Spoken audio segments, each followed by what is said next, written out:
Bismillahirrahmanirrahim. Assalamualaikum warahmatullahi wabarakatuh. Alhamdulillah rabbil alamin. Hari ini kita masih diberi kesehatan dan kesempatan bisa berjumpa kembali di tutorial struktur dan konstruksi bangunan, yang mana pada sesi kali ini kita akan melanjutkan pembahasan tentang konstruksi kayu. Dalam hal ini saya akan membahas tentang hubungan kayu. Hubungan kayu sendiri adalah dua batang kayu atau lebih yang dihubungkan menjadi satu benda atau bagian konstruksi dalam satu bidang, baik dalam bentuk dua dimensi maupun dalam ruang berdimensi tiga atau tiga dimensi. Jadi, bisa membentuk sudut 90 derajat, sudut 45 maupun kemiringan yang lain. Saya share materinya ya.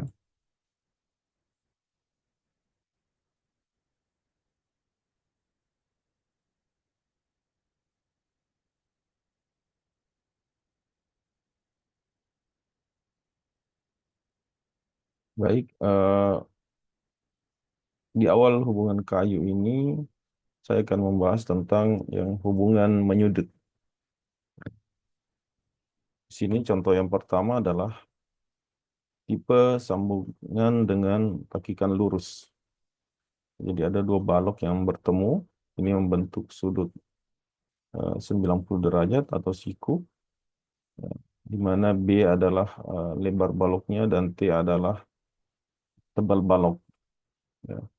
Di sini di takik, ya, ada bibir ya, sambungan bibir lurus kalau dia hubungan memanjang yang kita bahas di sesi sebelumnya, itu sama dengan ini ya.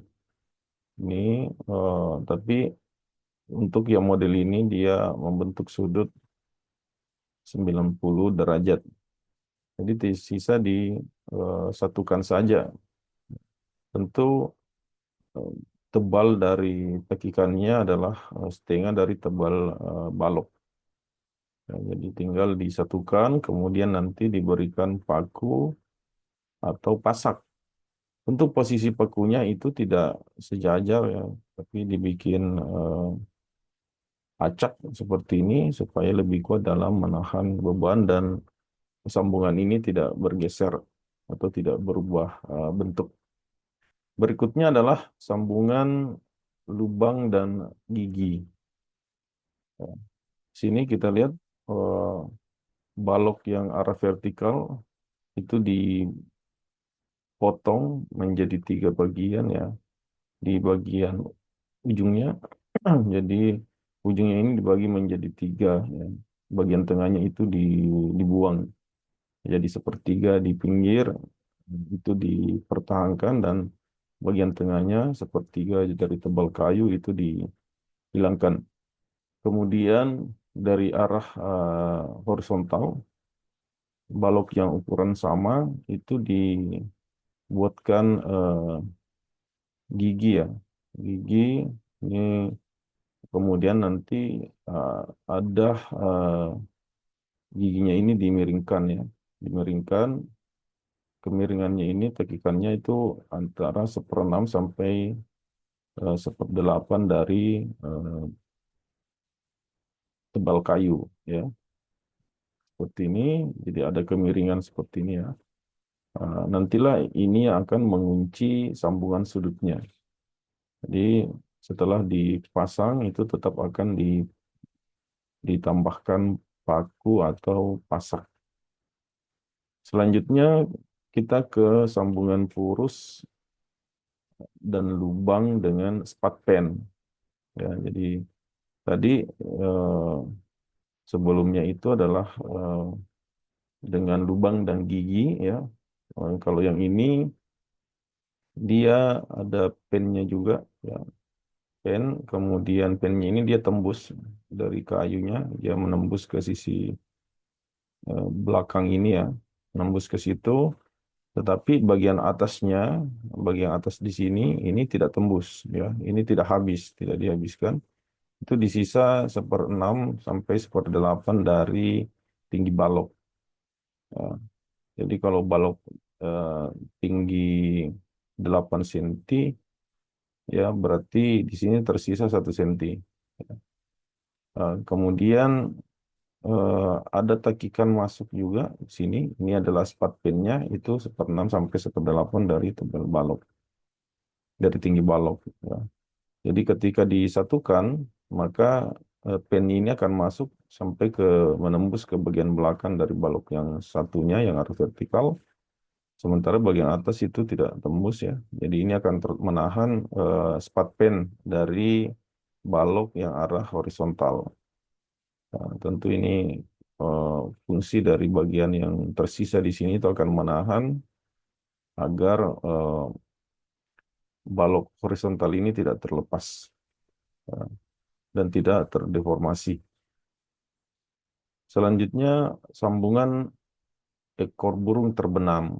Ya, jadi sini di ya sini ya ada kemiringan seperti ini di masing-masing ditakik. Ya. Ditakiknya itu adalah ini 3/5. Ya. 3/5 yang di sini juga nanti akan eh, ini sisa 2/5. Ya. 2/5 ini 3/5. Begitu juga sebaliknya. Kemudian ini diserongkan, ya, serongkan itu sama juga 1/6 sampai 1/8 dari tinggi balok. Nah, kemudian nanti disatukan, ya, sehingga ini tidak akan bergeser atau terdeformasi ketika mendapatkan gaya dari samping, ya, dan akan susah terlepas ya karena saling mengikat. Apalagi bila diperkuat lagi dengan pasak dan atau paku. Ya, selanjutnya sambungan purus dan lubang dengan spat pen purus alur ya. Jadi dibuatkan alurnya ya, ada alurnya atau biasa juga disebut dengan list ya. List profil ya. Jadi ada profilnya ini tadi sama ya. Jadi ada purus, ada lubangnya ya, tembus di sini, ada spat pinnya di sini.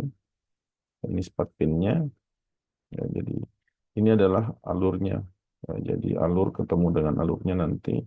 Ini banyak digunakan di kusen. Ya. Kusen khususnya kusen yang eh, menggunakan profil.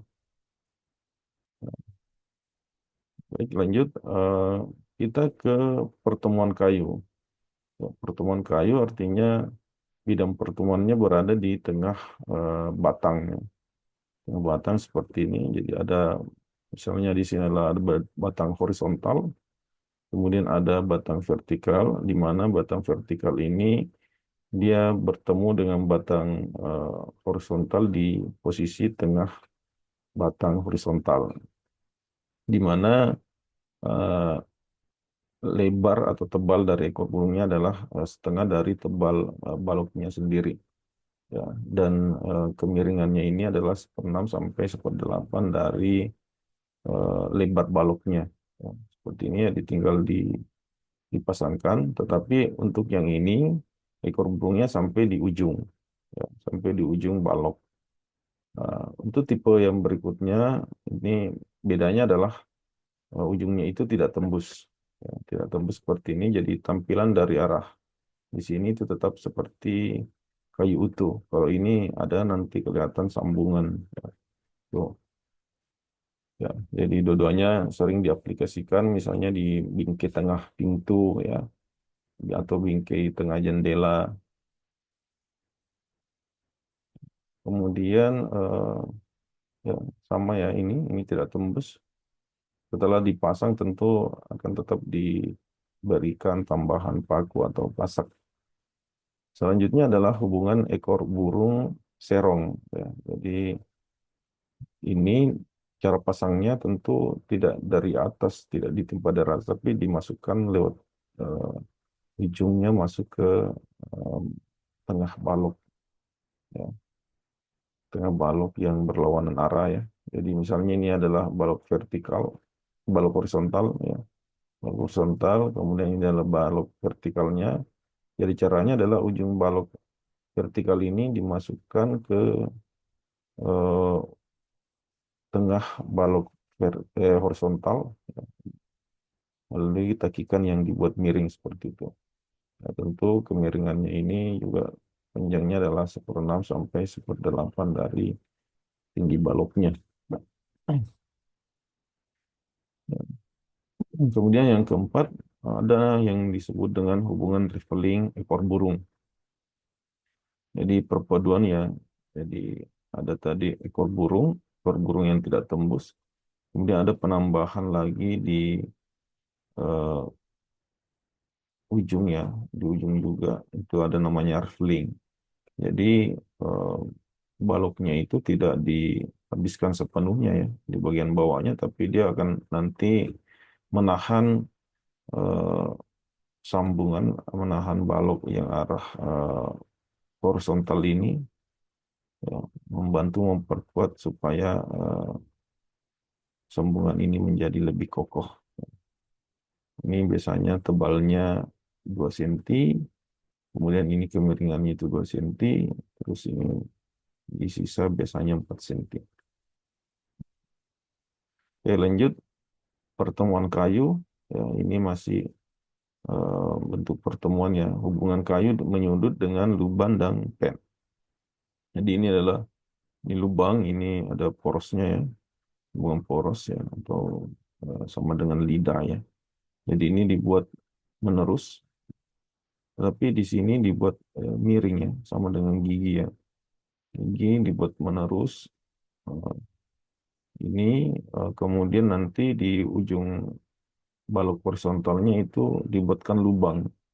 Lubang ini nanti fungsinya untuk memasang pasaknya.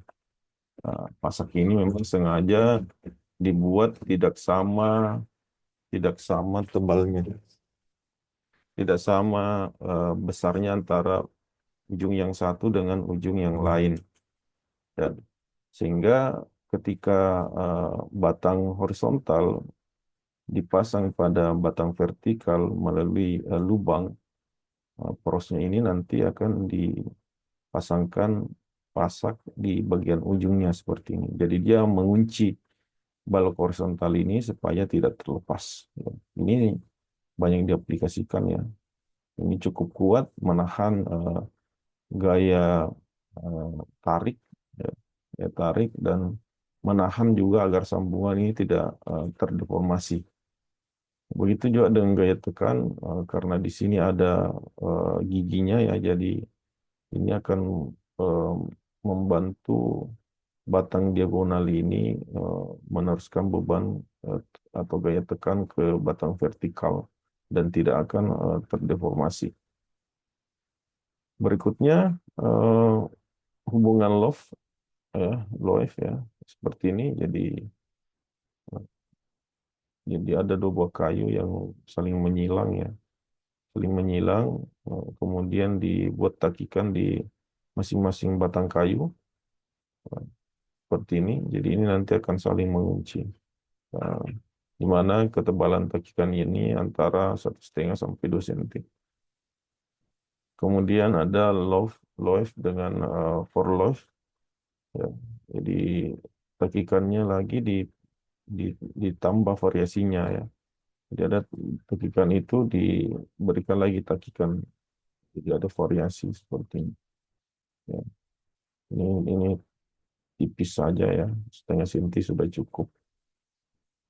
Oke.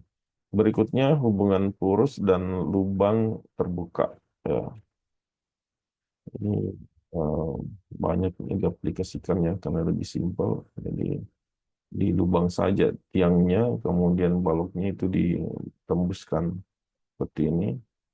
Nah, tetapi ini ada takikan ya di tiangnya, itu di takikannya dibuat 2 cm. Jadi cukup menahan sehingga tidak terdeformasi. Ya, kemudian ada yang eh, lubangnya itu tidak tembus ya, tidak tembus seperti ini. Artinya menggunakan sambungan hubungan purus dan lubang tertutup. Nah, seperti ini. Ini banyak juga diaplikasikan di kusen ya, bisa ditambahkan dengan eh, profil ya atau alur seperti ini. Jadi dari tampilan dari sebelah atau dari sisi ini tetap masih kayu utuh tanpa seperti tidak ada sambungan. Padahal di situ ada pertemuan kayu. Oke, berikutnya di arah melebar ya. Misalnya untuk menyambung papan, papan untuk lantai atau untuk panel pintu misalnya ya. Nah, ini ada yang disebut dengan sambungan kayu memanjang tipe lidah miring. Nah, seperti ini ya. Ini jadi dibuatkan ada lidahnya, ini kurang lebih panjangnya 2 cm. Di mana di contoh ini menggunakan papan dengan lebar 20 cm. Ya, jadi sambungannya ini menggunakan lidah, ya. Lidah kemudian panjangnya 2 cm. Tentu saja di antara panjang lubang masuk ini dengan lidahnya itu tidak boleh eh, pas ya, pas harus ada selisih sedikit ya, 1, 2 atau 3 mili ya. Jadi kalau misalnya di sini masuknya 1 senti, mungkin yang lidahnya ini hanya eh, 0,8 ya. Ini untuk mencegah agar papannya itu tidak pecah, ya. Seperti itu. Kemudian untuk sambungan kayu tipe lidah bersponding dan alur ya. Jadi ini ada tambahan alur lagi ya. Memberikan variasi dari tampilan kayunya nanti. Jadi ya, ini adalah lidah sama tadi dengan yang tipe pertama. Ya, kemudian ada penambahan alur ya. Kemudian ada penambahan sponding seperti itu. Ya. Jadi eh, kelihatan tidak ada celah ya yang bisa tidak ada rongga yang bisa dilewati oleh angin atau serangga di antara sela-sela kayu karena sambungannya itu akan menutup celah tersebut. Oke, yang tipe ketiga untuk arah melebar ya, ada yang sambungan kayu tipe lidah lepas dan alur. Jadi ini mirip dengan eh, sambungan kayu yang eh, menggunakan skei ya, yang kita bahas di tutorial sebelumnya. Kalau yang di sini dia menggunakan lidah lepas. Jadi ada dua papan diberikan lidah di dalamnya ya, seperti ini. Ini juga tidak bisa persis sama dengan ukuran lubangnya ya. Ini biasa diberikan selisih 1 mili ya, 1 mili supaya eh, tidak pecah ini papannya ya. Nah, dan biasanya juga diberikan lem. Sehingga dari tampak dari atas ini hanya terkesan garis saja, terkesan garis dari bawah juga terkesan garis. Sementara di dalamnya itu ada penyambungnya. Ada penyambungnya yang berupa lidah yang bisa dibuka. Jadi di sini tanpa menggunakan paku ya. Nah, di mana tebal untuk lidahnya ini adalah sepertiga dari tebal kayu ya. Oke, berikutnya adalah bagaimana sih cara menghubungkan kayu yang membentuk sudut. Misalnya di sini adalah bentuk sudut kemiringan 45 derajat. Ya, di sini eh, menggunakan sambungan purus dan lubang dengan gigi tegak. Ya, jadi di sini membentuk 90 derajat. Ya, di sini ini ada vertikal ini horizontalnya ya. Di sini membentuk 45. Di sini ada takikan dibuat. Ini antara 1/6 sampai 1/8 dari tinggi baloknya. Ya, tinggi baloknya. Kemudian ini di lubang ya. Lubang jadi lubang ini nanti akan masuk di sini. Ya, seperti itu. Balok yang di atas ini itu nanti akan dipotong di sini. Ya, potong di bagian pinggir. Pinggirnya jadi yang tersisa nanti adalah bagian tengah yang akan masuk ke sini. Seperti itu. Jadi ini akan menumpu di balok horizontal. ini kuat untuk meneruskan gaya tekan, ya, tekan ke balok horizontal. Seperti itu. Nah, ada juga sambungan purus dan lubang dengan gigi baris bagi, ya, seperti ini. Jadi ada lagi pembagiannya, ya. Ya. Baik, saya kira itu ya untuk konstruksi kayu. Ini kita bisa lihat berbagai macam penggunaan kayu pada bangunan, misalnya untuk rangka atap, untuk kuda-kuda, ya, untuk dimanfaatkan sebagai lantai, ya, lantai parkit, ya, lantai rumah, yang bisa dimanfaatkan sebagai tiang, sebagai dinding rumah, ya, dan macam-macam fungsi yang lain. Ya, saya kira di kawasan kita ya di Sulawesi Selatan yang rumah tradisionalnya menggunakan rumah panggung itu eh, terbuat dari kayu, ya, sehingga banyak eh, kita bisa pelajari di situ dari rumah-rumah panggung bagaimana bentuk-bentuk konstruksi kayunya. Ini dimanfaatkan di rangka atap, ya. Ini bisa dibuat bangunan modern juga dari material kayu, ataukah dimanfaatkan sebagai eh, dinding interior seperti ini. Baik, saya kira itu yang eh, bisa eh, materi yang bisa saya share, ya. Untuk lebih jelasnya saya akan mengilustrasikan melalui aplikasi SketchUp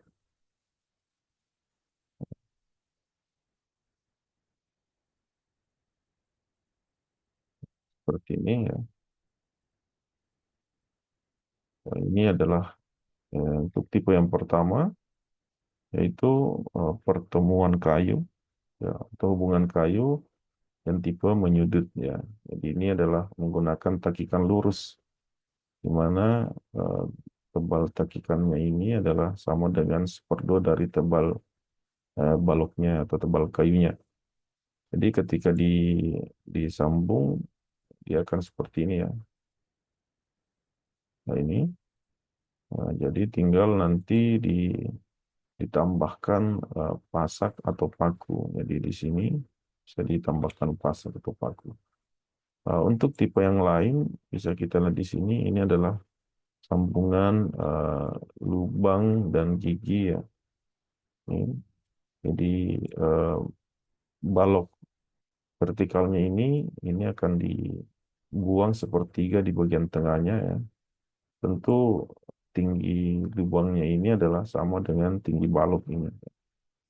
Tetapi di sini diberikan takikan itu 1/6 sampai 1/8 dari tinggi baloknya, hingga membentuk sudut. Ya, jadi ketika digabung dia akan seperti ini, ya. Nah, akan seperti ini. Ya, jadi ini akan kuat, sangat kuat, ya, untuk menahan tidak terjadi deformasi pada sambungan. Jadi ketika ditekan dari sana, ini akan menahan, ya. Jika ada tekanan dari sini, maka ini akan menahan sambungan tidak terdeformasi. Ya. Ketika ada dorongan dari bawah sini, ini tidak akan terlepas juga, karena ini akan menahan. Ya. Selanjutnya di eh, pertemuan maaf, di hubungan menyudut, ya, dengan model sambungan kurs lubang dan spat pen. Jadi ini adalah spat pennya, ya. Spat pennya ini terlihat menembus, dan ini masih tersisa sebagian dari kayunya, tidak dibuang semua, ya. Ini tentu 1/6 sampai 1/8 dari tinggi kayu. Ya, jadi ketika akan disambung itu akan seperti ini, ya, tampilannya. Jadi ini ini kelihatan seperti ini. Jadi ini akan sangat kuat ya, menahan. Jadi tidak akan terlepas ketika mendapatkan gaya dari bawah sini, ketika ada tekanan dari sana itu tidak akan terlepas. Begitu dari atas ini tidak akan terlepas karena di sini ada yang menahan.